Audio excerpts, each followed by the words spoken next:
This is Nightly Business Report with Tyler Matheson and Susie Garrett. Brought to you by... Sailing through the heart of historic cities and landscapes on a river, you get close to iconic landmarks, to local life, to cultural treasures. Viking River Cruises, exploring the world in comfort.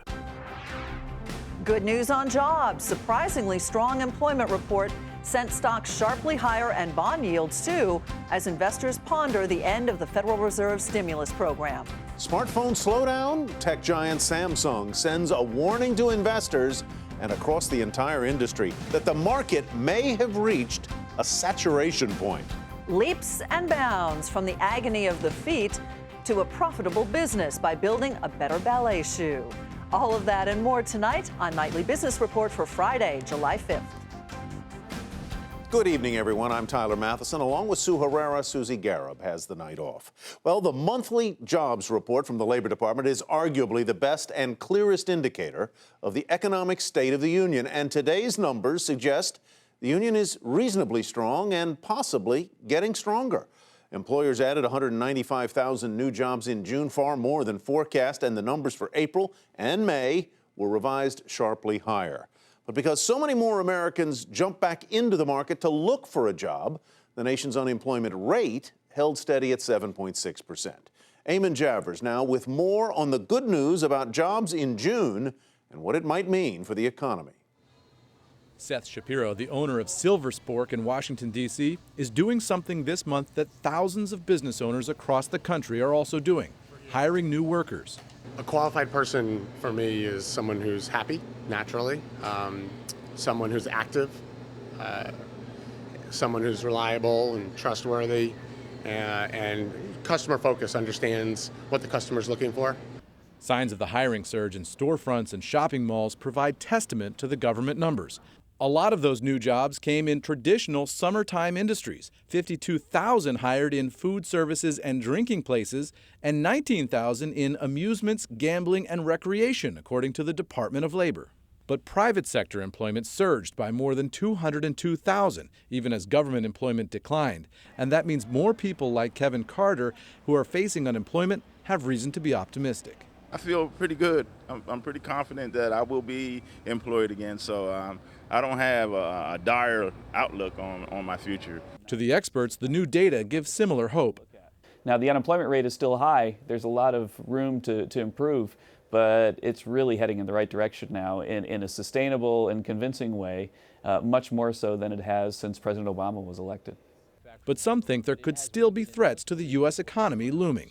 I mean, we're doing really much better here in the United States, but in Europe, they're still in recession, and the emerging world has been very disappointing. Growth has slowed quite a bit in places like China and India, Russia, Brazil. So that's doing some damage to our export growth with church manufacturers. For Wall Street, the news presents a conundrum. Does all the new hiring mean the Fed is more likely to ease off of its liquidity injections? For now, anyway, the market seems ready to celebrate the good news. For Nightly Business Report, I'm Eamon Javers in Washington.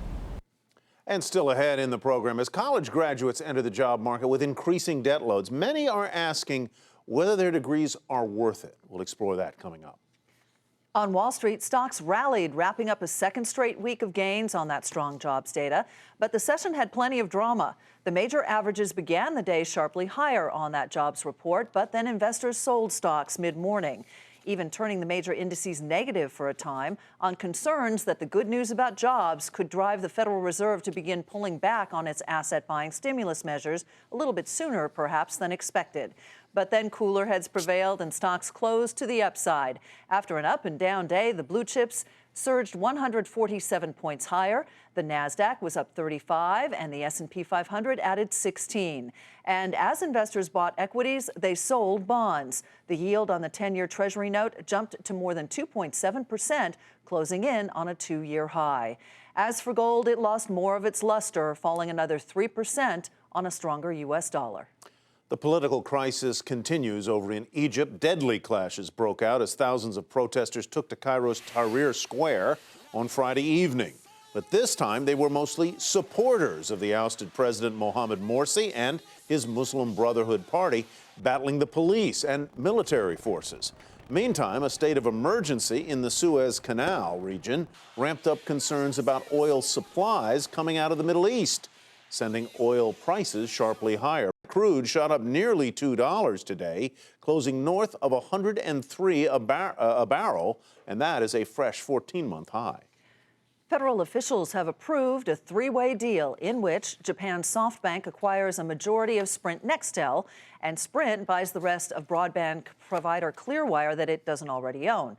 The FCC's actions are the final step before a 78% stake of Sprint, the third largest U.S. wireless carrier, becomes the biggest ever Japanese acquisition of a U.S. company in a deal that's worth some $21.6 billion.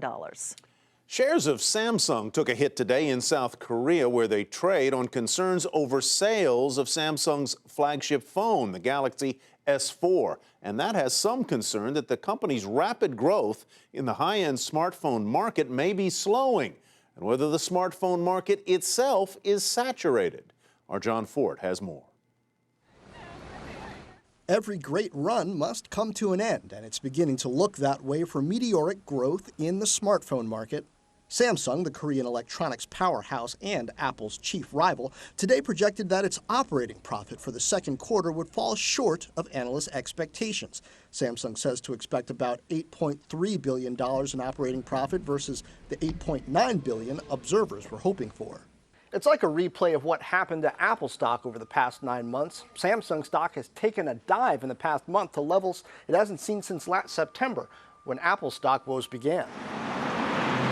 The culprit? Smartphones are a huge market, but there doesn't seem to be a lot of room for growth at the high end. Roughly 60% of U.S. adults have one already. For Samsung, their best days could be behind them. Frankly, Apple's best days are behind them as well. And so it just becomes more of a question of law of large numbers and maturation and penetration of the market opportunity. The same thing happened to the iPod 5 years ago. After being hugely popular for 4 years, profitability began to wane from the line of music players. The difference this time, smartphone sales are so enormous that they've turned Apple into one of the most valuable companies on the planet, a run the late Apple co-founder and CEO started with a modest prediction. And we think what we've done is to reinvent the phone and completely change what your expectations are going to be for what you can carry in your pocket. So what's next? When the PC market saturated, we got iTunes and the iPod. When the music player market saturated, we got a new generation of smartphones. If history is any guide, the next wave of profit will come from devices and services that connect to all those phones. For Nightly Business Report, I'm John Fort in San Jose. Meantime, rival smartphone maker HTC reported dismal earnings for the latest quarter, with profits tumbling 83%. The Taiwan-based electronics giant actually reported strong sales for its flagship HTC One phone over the past 3 months, but analysts predict that future sales are likely to be eclipsed by new products from the bigger rivals Apple and Samsung. Another tech giant, Dell, is in a kind of fight for its life, at least its life as a public company. The company founder, Michael Dell, has apparently indicated he won't sweeten his and Silver Lake Partners' $24.4 billion bid to take the company private. He's evidently willing, for now, to take his chances that his bid will win the favor of shareholders and the proxy firms that advise institutions on how to vote their shares. A rival bid from activist investor Carl Icahn carries a higher per-share price. That offer for a portion of the company would leave a chunk of Dell still trading on the public markets. Investors didn't like the news today, and Dell shares closed 2% lower today. Amazon.com, the world's largest online bookseller, is also making news, and a lot of book authors and publishers are not happy about it. After years of lowering prices on books to undercut the brick-and-mortar competitors, Amazon has become so dominant in the marketplace that it's now offering smaller discounts on some books, or in the case of many older or slower-selling titles, no discounts at all. And still ahead, as college costs skyrocket and wages remain stagnant, jobs sometimes hard to come by, many recent grads are wondering, are their degrees worth it? But first, how the international markets closed today.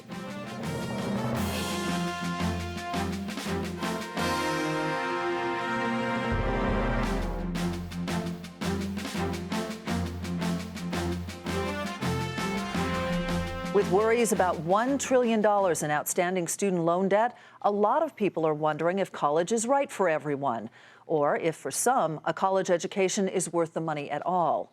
Hampton Pearson has more. When Brandon Anderson graduates Georgetown University next spring with a sociology degree, he'll leave college with $25,000 in student loan debt for a job with a $26,000 a year salary. But the former high school dropout who turned his life around with a stint in the military says a college diploma is worth it. If we ever want to make something of ourselves in this day and age, or if we want to become happy, if we want to if we want a better job, if we want to be able to take care of our families the way that the American dream promises us, education is certainly worth it. For Devin Sutherland, it's a different story. It has been more than a decade since she graduated from the University of Maryland. Now she's a medical office coordinator at a Johns Hopkins Medical Center in Baltimore. Her second thoughts about the value of her college education go far beyond the $5,000 she still owes on student loans. It seems like your bachelor's degree is just like a high school diploma. It doesn't open any magical doors. It doesn't give you, a free pass to gain employment at some of the biggest companies in the state or across the country, really. It's just another piece of paper. At just under $1 trillion, student loan debt is higher than auto loans and credit card debt. The 2007 recession was the game changer, accelerating loan defaults and unemployment rates for college graduates, fueled by skyrocketing college costs and fewer jobs with stagnant wages in the workplace. Anthony Carnevale has advised both Republican and Democratic presidents on education and employment policy. The reason you go to college is so that you can live more fully in your time. But you're not going to live more fully in your time if you're living in your parents' basement or under a bridge out of a shopping cart. So college is so expensive now, it has to be treated like an investment. It's really the first big investment that young people make in their lives. The cost of college debate goes far beyond the current impasse over the doubling of interest rates for some student loans. Some economists see a vicious cycle. Rising college costs, the debt burden, and an anemic job market, creating a generation of college graduates struggling to get into the economic mainstream. For Nightly Business Report, I'm Hampton Pearson in Washington. The rising yield on the 10-year Treasury created winners and losers today, and that is where we begin our market focus tonight. Investors took a second look at the regional banks today, and Zions Bank, upgraded to buy from neutral by Citigroup, was one of several winners. Citigroup raised 2014 and 15 estimates on several other regionals. Zions touched a new high today before closing at $30.97, up more than 4% on higher than usual volume. Now, at the other end of the market dial, Lennar led a number of the home builders lower as investors became concerned that rising Treasury yields would impact the affordability of new homes. Lennar lost more than 4% to close at $33.93. Lululemon shares fell as it announced that founder Dennis Wilson plans to sell up to 3.4 million shares. Wilson held more than 10 million shares, about 9% of the company, according to filings. Shares of Lululemon lost nearly 1.5%, closing at $63.55. But the shares are down more than 16% year to date after the yoga pants fiasco and the CEO's departure. Buffalo Wild Wings touched a new high as Miller Tabak upgraded that stock to buy from hold. The analyst raising the price target to $117 a share. Why, you ask? Well, lower corn prices and record supplies of wings. Buffalo Wild Wings closed at $101.24, up almost 2%. Well, this week's Market Monitor says today's jobs report increases the odds that the Fed will pull back on its stimulus this fall. He also says the key words for the financial markets is visibility. He's Wayne Kaufman, Chief Market Analyst with Rockwell Securities. Mr. Kaufman, welcome. Good to have you with us. So, nice to be here. In recent days, as worry about the cessation or the dialing back of stimulus trickled through the markets, stocks generally went down. But today, on the good jobs news, they went up. Why? Well, it was great to see, but first of all, let's keep in mind that this has been a low volume week, and today was a low volume day, so the effect was probably exaggerated by the low volume. But this is the big daddy of economic reports. The economy is 70% consumer oriented, and the consumer has to have jobs. So when we see the job picture improving. Maybe it's too slow for some, but it is improving. Well, that's an important thing, and it gives people confidence, and consumers will have money in their pockets with which to buy things. Let's take some of the questions that have been written into us from our viewers. And Howie L. wrote in about GE. He says, the stock seems to be stuck in the mud. I cannot understand how a company so diversified and productive seems to have lost favor with investors. What do you think? You know, I think he hit the nail on the head with the question. I'm neutral on GE. There's just nothing exciting going on there. They don't have much revenue growth. They do have a nice dividend. They probably just will trade with the market. So I'm neutral on the name. All right, let's move on to Dr. Rosie G. in Portland wants to know about Hewlett-Packard. She's retired and would like you to discuss the future of Hewlett-Packard stock. I'm a fan of Hewlett-Packard. They've surpassed analyst estimates for their last 2 quarters, which is something I always look for. The chart is bullish, which means the stock is going higher. And the test on Hewlett-Packard will be, should the stock go up to the $30 area? Right now, it's a little over 25. Should it go to 30, there's some resistance there. If it breaks there, then that's going to be great for the chart. But I think that people are expecting that the PC business, which has been soft, everybody knows, is going to make a nice recovery in the second half of the year. And they've been beating estimates in spite of weak PC business. So I think that speaks very well for them. On to Tom S., who wants to know about Ford stock and where it's headed. They've had great truck sales and good car sales, too. I'm a fan of Ford. The stock recently broke out nicely, making new highs, so it, too, has a bullish chart. Ford, like Hewlett-Packard, has been beating estimates, but they've done it for 5 quarters in a row. That's very good. I think everybody heard the news that domestic auto sales were terrific. Ford is also doing very well in China. So they're really hitting on all cylinders, and I think there's more upside for the stock. All right, let's go to Margaret in Redwood City, California. She's interested in 3D printing. I don't know what it is, but there's a lot of talk about it. She says, quote, I work at Stanford and I'm surrounded by people innovating, including 3D imaging for healthcare. What do you think of this one? Well, there's no doubt that the 3D group has been one of the most exciting things to come along in technology or in the economy. It's just potentially a game changer. And like all groups that catch the imagination of the public, it becomes highly valued.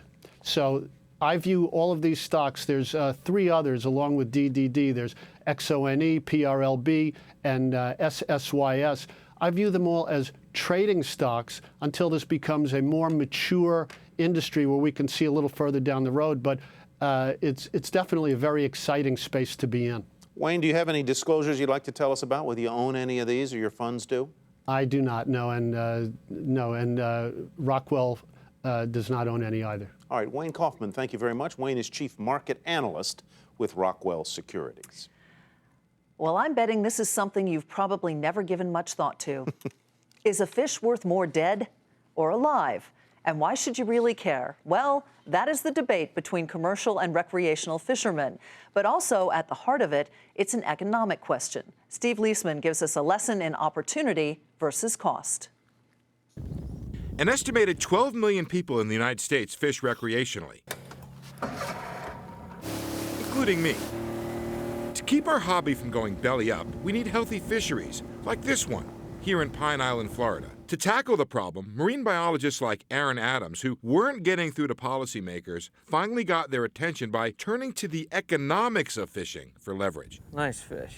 Fishing generates an estimated $30 billion of economic activity in America every year.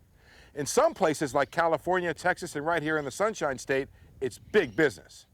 The recreational fishery in Florida, fresh and salt water, is worth about the same or more than the citrus industry. Nationally, recreational fishing provides the same number of jobs that Ford or General Motors does, is worth more than American Express in retail sales, and adds up to more tax revenue than the total tax revenue for 11 states combined. But no one really knew that. What people knew is what the commercial fishermen told them, that reducing harvest would cut jobs and revenue. They could quantify it. The recreational fishermen couldn't. Then the biologists got smart. They hired economists to do studies and gauge the economic impact of healthy fisheries.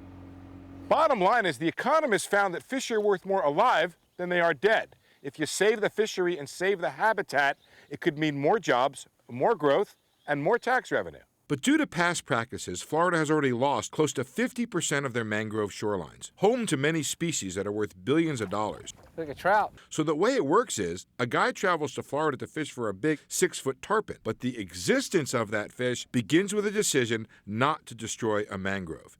Aaron Adams says the decision is an easy one. You don't have to pay to build roads, pay to have a big police force, run sewer and all that kind of stuff. As long as the habitats are healthy, it's basically free. For Nightly Business Report, I'm Steve Leisman. Coming up, meet the woman who put a modern twist on an age-old shoe and turned it into a very successful business. But first, how commodities, treasuries, and the currencies fared today.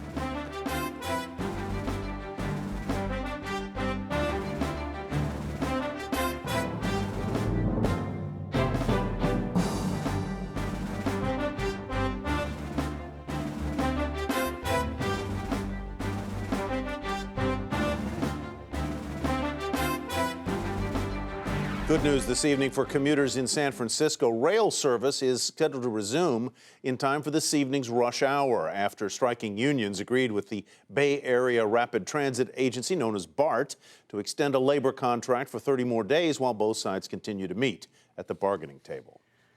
Well, you may want to take BART tonight if you're driving a 2013 Chrysler minivan. The automaker is recalling 282,000 of them to fix the software in the side airbags, which can make them deploy on the wrong side of the car in a crash. Affected models are the Dodge Caravan, the Chrysler Town & Country, and the Ram cargo van. Well, there'll likely be no recall, so to speak, for hedge fund manager Stephen A. Cohen by federal prosecutors. The Wall Street Journal reports the government doesn't have enough evidence to bring charges against Cohen in its insider trading investigation of the $15 billion hedge fund company he runs, SAC Capital Advisors. The paper says this month's deadline to bring charges tied to a 5-year statute of limitations on filing criminal counts will likely pass without any action. No comment today from SAC Capital. And finally tonight, a New York City entrepreneur is proving there's no business like shoe business.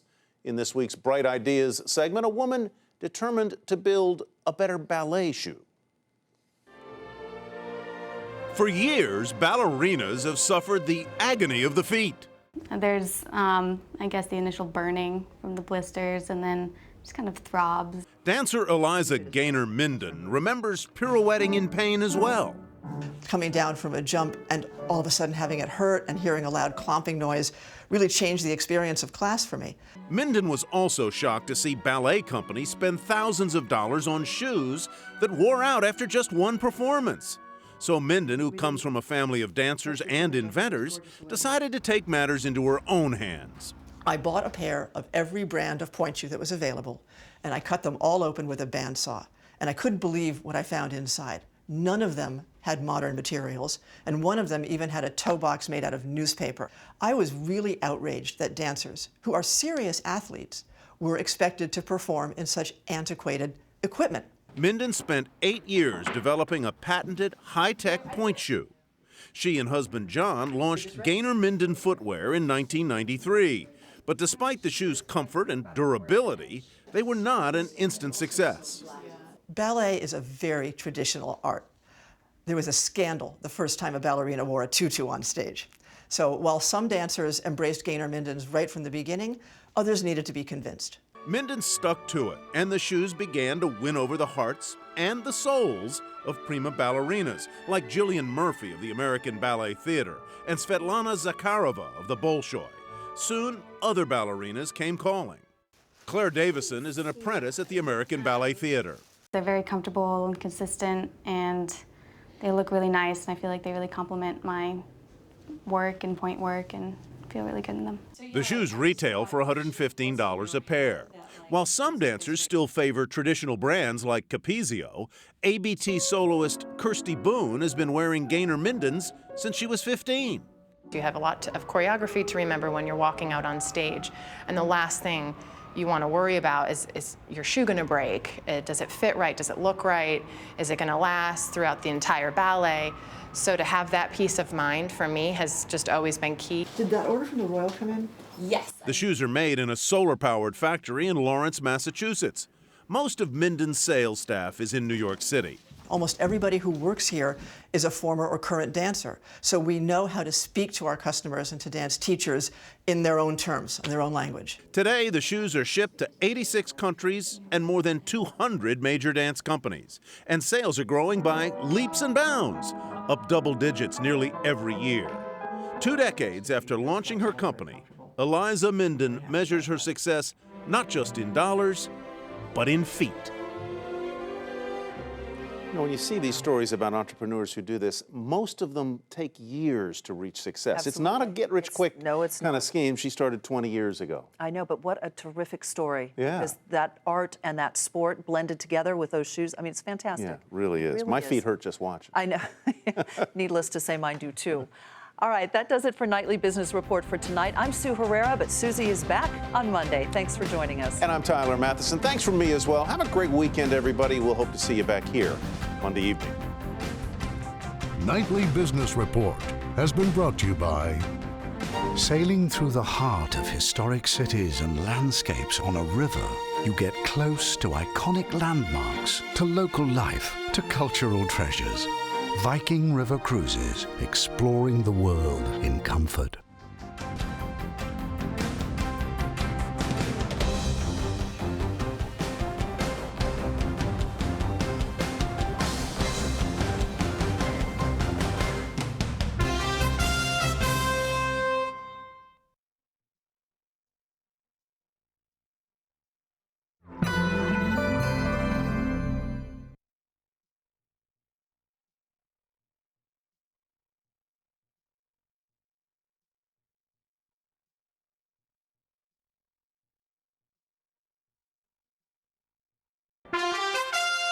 I'm Tyler Matheson with a Nightly Business Report news brief. Employers added 195,000 new jobs in June, far more than forecast, and the numbers for April and May were revised sharply higher. But because so many more Americans jumped back into the market to look for a job, the nation's unemployment rate held steady at 7.6%.